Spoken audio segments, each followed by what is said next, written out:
All right, let's answer this common question that I always get about small espresso machines. Now, I don't want to endorse kasi first wala akong ano nun, share. But anyways, I'm gonna be sharing recommendations based on my experience, meaning these are machines that I have already used, okay, that you could also try.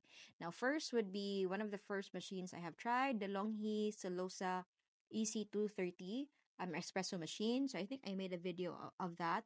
It's really very cheap. It's just that it's made of plastic and also wala siyang timer. So you need to watch, no, or abangan nyo na it reaches its output and then you press the stop. So for a cafe, hindi mo siya pwedeng iwanan when you extract, unlike other machines na there's a timer and you could actually set it. No, so that's just one, but it's really good. It could still give you the right espresso for as long as you know how to extract. Next would be I'll be comparing these two kasi pareho silang merong built-in grinder. So the Bauman Professional Espresso Machine that you can buy in SNR and the Breville Barista Express. So both sila meron silang grinder together with the machine. Both also are made of stainless steel. Major difference is that I actually like the precise grind ng Breville Barista Express compared to the Bauman Professional Espresso Machine.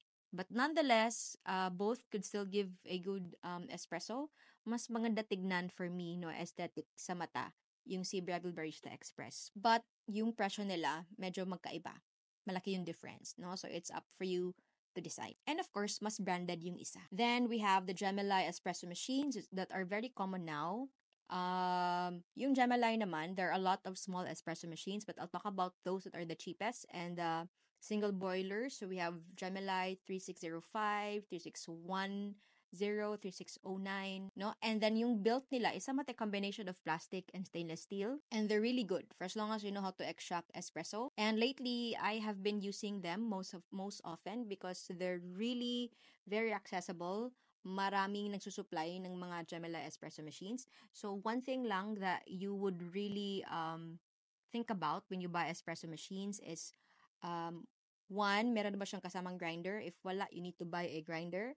And it should be a grinder that could grind fine enough for espresso. So I think I'll make another video about grinders, no? And another thing also is you should have or you should consider access to service centers, no? And to the tools that you would need to change, especially the gasket. So apart from price, you should also consider that. And overall, these machines can actually give you good espresso.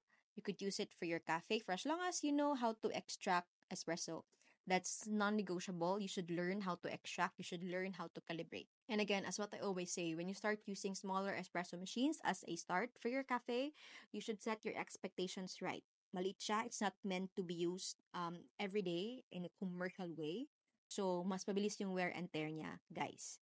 So, expect that in months or in years, depende gaano mo siya kagamit talaga, you would need to change it. But in those months and years that you have used it, no, you already started selling, you already have the money, you already have the experience, you already have the sales data for you to decide if it's really worth it to buy an espresso machine, and you also have the funds already because you started selling and you started earning na.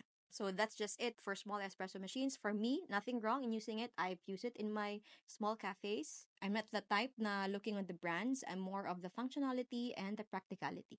For as long as you know how to use it and for as long as you know how to extract good espresso.